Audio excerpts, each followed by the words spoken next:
Hi all. So I welcome you all to our bonus module on how to use WP Bakery Page Builder. Now guys, as I told you earlier also that Elementor is level 1. Level 2 is going to be WP Bakery Page Builder. And one more reason why WP Bakery Page Builder is very much important is because whatever themes that you select from Theme Forest are even from my website wherein you can buy any of the themes, etc. You'll see that most of the themes are powered by WP Bakery Page Builder, and that is the reason why I wanted to create it today. I wanted to today create a tutorial on WP Bakery Page Builder. Now understand one thing. If you know how to use Elementor, more or less everything is going to remain the same. Only thing is I would request you guys to practice and try to create 1 or 2 pages on WP Bakery Page Builder. Okay. And guys, one more thing over here is you can activate both Elementor and WP Bakery Page Builder on your website. So usually the notion is if you activate WP Bakery Page Builder, then Elementor would stop working. So that is not the case. So you can go ahead and activate WP Bakery Page Builder. But yeah, before that, I think so. Today it is May 27th, and it's almost close to 2 months that I have started with my WordPress codes. So in 2 months, the response has been great. You can see on my screen that I have more than 17,879 students at this point of time in 2 months. And I'm very sure that this is going to grow, especially with my affiliate marketing training, affiliates in place, etc. One more thing is I want you guys to go ahead and join this group, which is called as Digital Marketing Freelancers Consultant Trainees. So make sure that you join this group because I'll be doing a lot of communications via this group because the number is becoming huge. It will be more appropriate for me to communicate things via group. Okay. So these are the two things that I wanted to tell you. Now let us come back over here to our backend. Now guys, in the backend, understand if you want to install a plugin, you will go to plugins, add new, and then you are going to install the plugin. However, WP Bakery Page Builder is not available over here. Like you go ahead and do plugins, add new, search for Elementor, install and activate Elementor. That wouldn't be possible in this scenario because WP Bakery Page Builder is not available over here. So that is basically a pro plugin, but I'm going to give you the plugin. So you'll have to click on upload plugin, and then you have to upload and activate the zip file that I'm going to give you. So once you click on upload plugin, choose the file, install and activate. So here it is already activated. So number one thing is you'll have to install and activate WP Bakery Page Builder. Along with WP Bakery Page Builder, there are certain add-ons for WP Bakery Page Builder. Now that add-ons are available over here. No problem with the add-ons. Add-ons are available over here. So step number one is what? So step one is WP Bakery Page Builder. The zip file has to be installed and activated. Once that is installed and activated, now you can search for WP Bakery and install other add-ons. Now this add-ons is nothing but in the widgets, you can get more add-ons. Okay. So in the widgets, you can get more add-ons. So components for WP Bakery Page Builder. So this will give us more widgets to choose from. So I'm going to install this one. And then WP Bakery, let me see if there is anything else. Hoverbox not required. Yeah, I think so. Only this one add-on is what I can see at this point of time. So let us go ahead and install and activate this add-on. Okay, it will take around 2 minutes for it to be installed and activated. So let us wait for 2 minutes.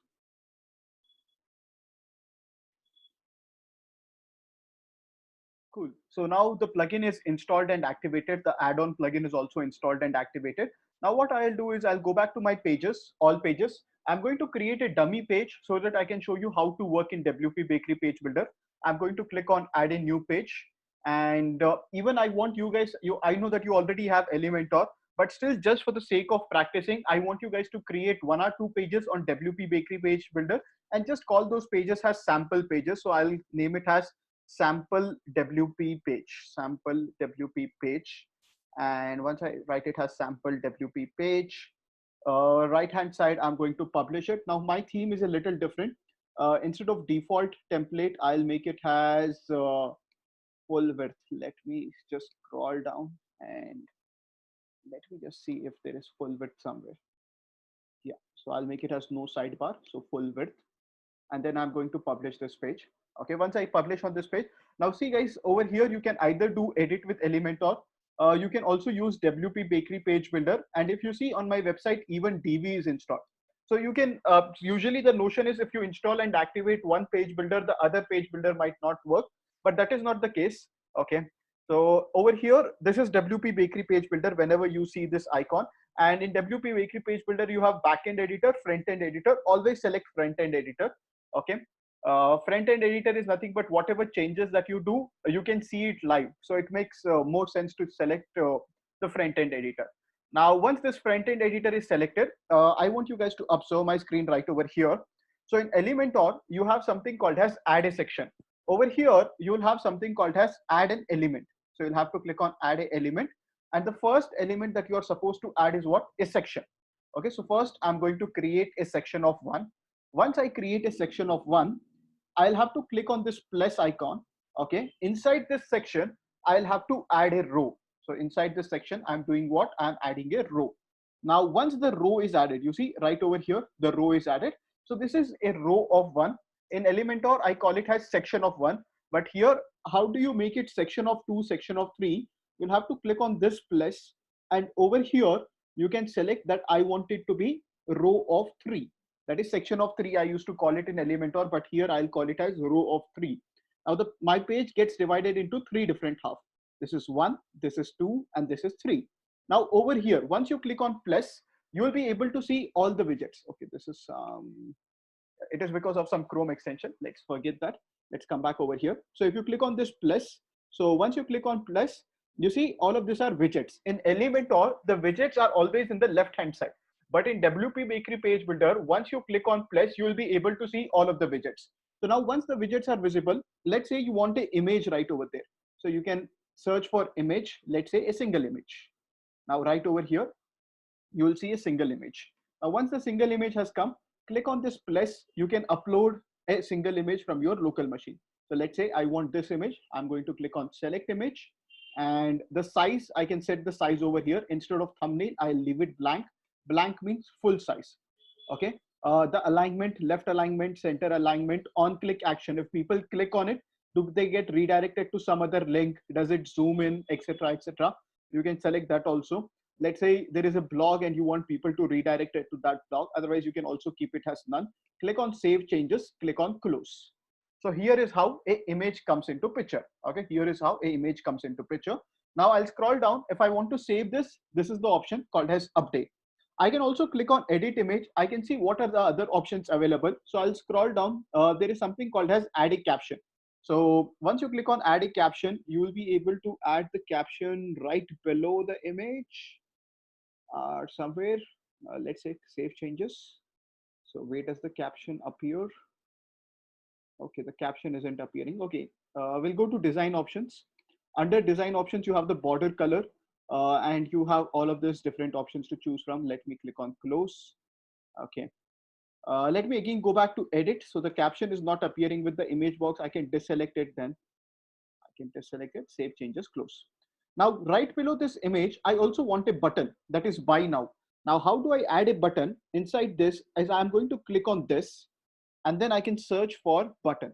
So let's say I'm going to search for button. Once I search for button, the button comes right over here.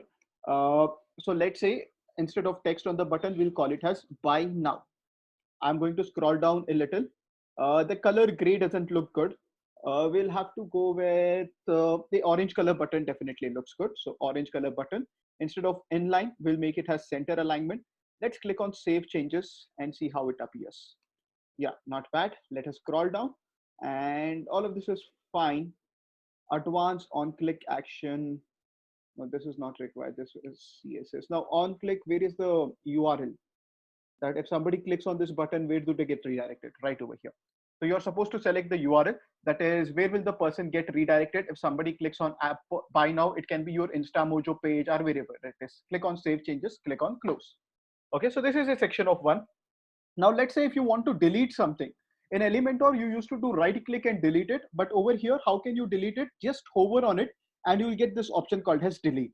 And if you want to replicate the same thing, this is called as clone. If you want to edit it, this is the edit option. Now in the second section, that is the second row. Okay, I'm going to again click on plus. I want you guys to explore all of these widgets, because once you start exploring all of these widgets, you're going to get a hold on it. Okay, for example, now what are we going to do is image box is done. I want to see how does the carousel work over here. Carousel is nothing but those sliding images. So we are going to select image carousel. Once you select image carousel, now guys, always remember image carousel, it is better if it is a section of one. So we'll create a new section. So over here is a new section. Now, once we create a new section, I'm going to again inside the section, you have to insert a row. Otherwise, you cannot work in that section.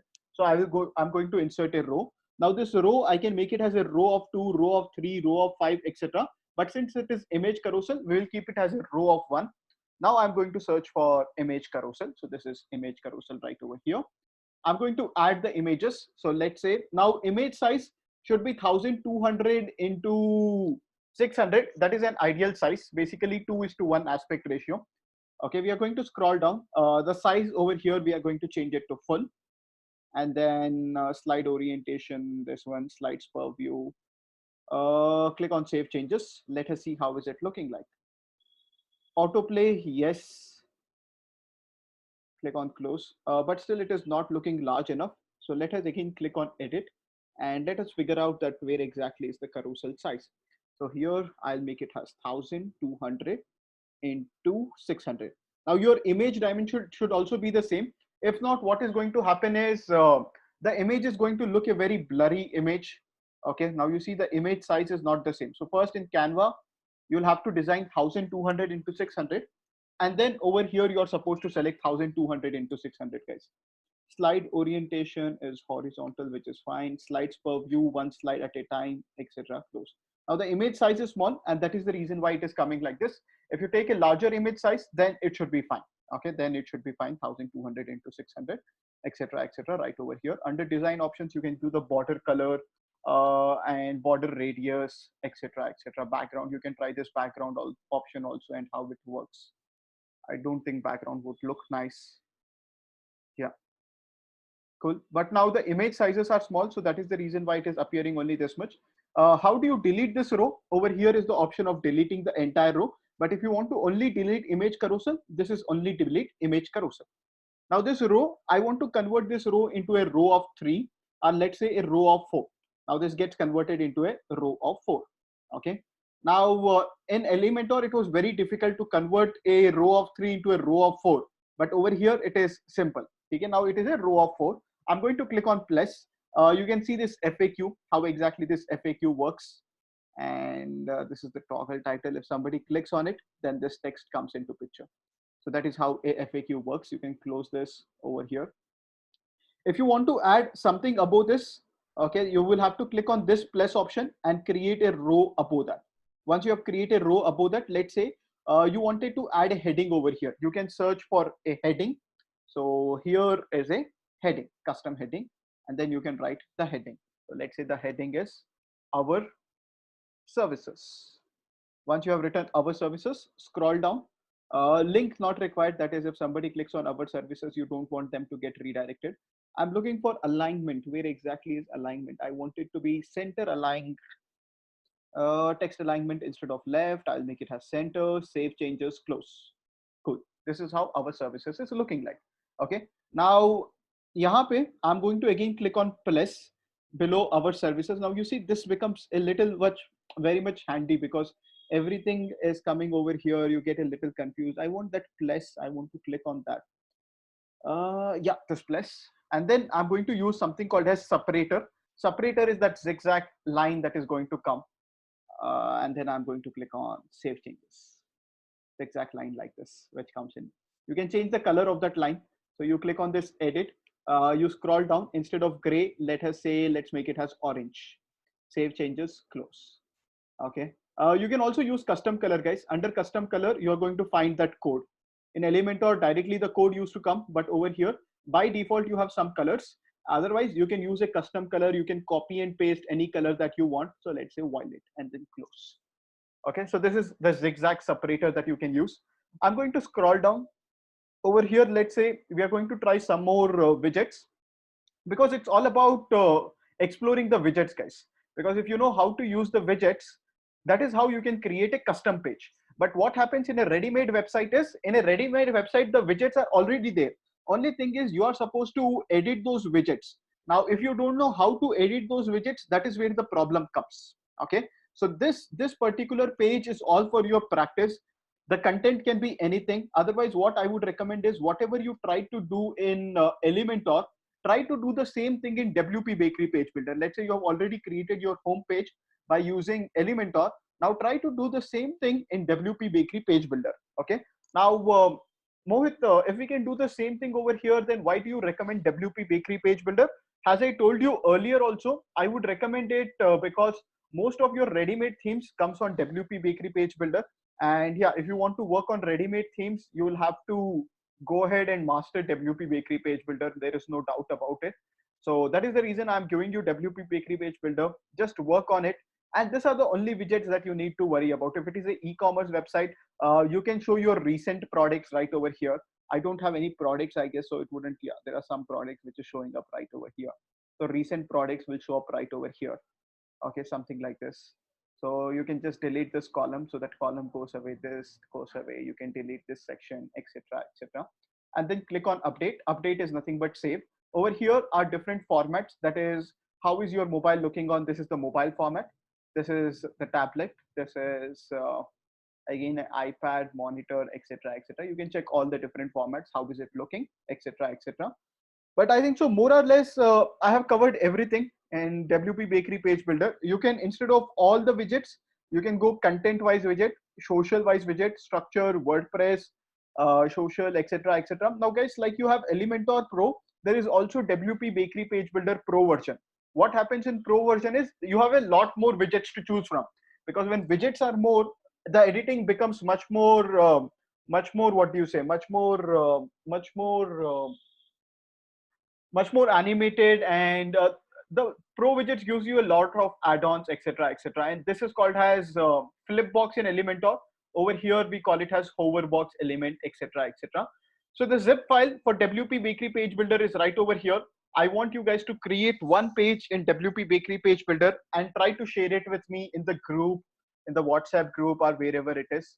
But yeah, WP Bakery Page Builder is something which is good to work upon, guys. Click on update. Once you click on update, how do you go back to your WP admin? Click on this close icon. You will go back to your /WP-admin at this sample page right over here. So guys, go ahead and click create one page on WP Bakery Page Builder. If you are able to do that, then you can pick any theme which is powered by WP Bakery Page Builder, either from Theme Forest. Otherwise, I have given you other website from where you can purchase the themes.